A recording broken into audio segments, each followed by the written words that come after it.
a dose of adrenaline. What does that mean for your relationship? And should players have sex before match time?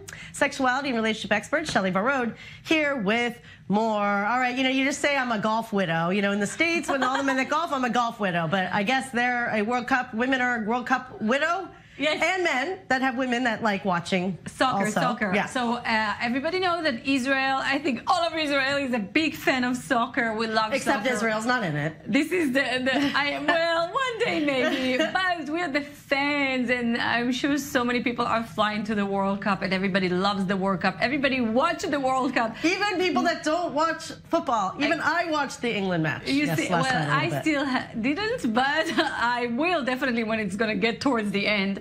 So what do we do? First of all, let's talk about relationship, because it's like a month, okay? It's not like there is a game and another game. It's not the Super Bowl. It's not the NBA playoffs, the best of 7. It's a month full of games. So guys, the one thing they want to do is at the end of the day, in front of the TV, watch the game, have a beer or snack on something, and eat nachos. Exactly, get excited. Pizza.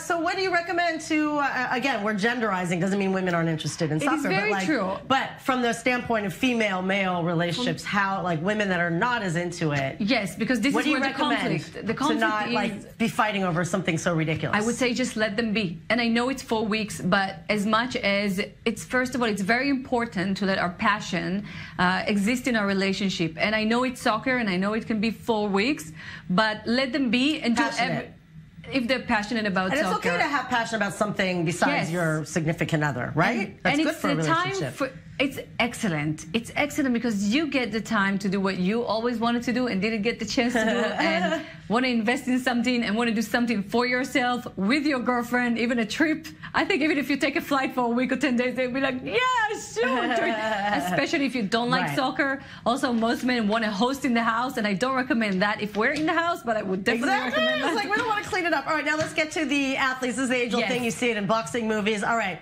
to have sex or not to have sex if you're a pro football player?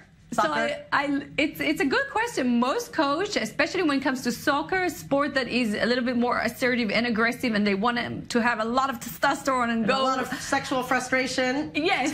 So most coaches would recommend not to do it. I got a secret, and I heard most Israeli soccer players also choose not to do it at least 48 hours before. I looked into research. Research says nothing. We do not know if it's going to affect you or not going to affect you, if it's going to harm your game or not.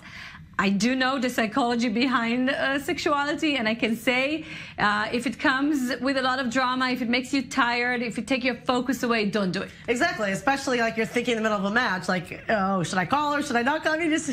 Exactly. If it's not your wife, and plus, it's not like they have issues after the game. No, you know what I mean? Especially if they win, they're going to get a lot of groupies and a lot of women, and they're going to probably meet someone really cute. All right, thank you, Shell.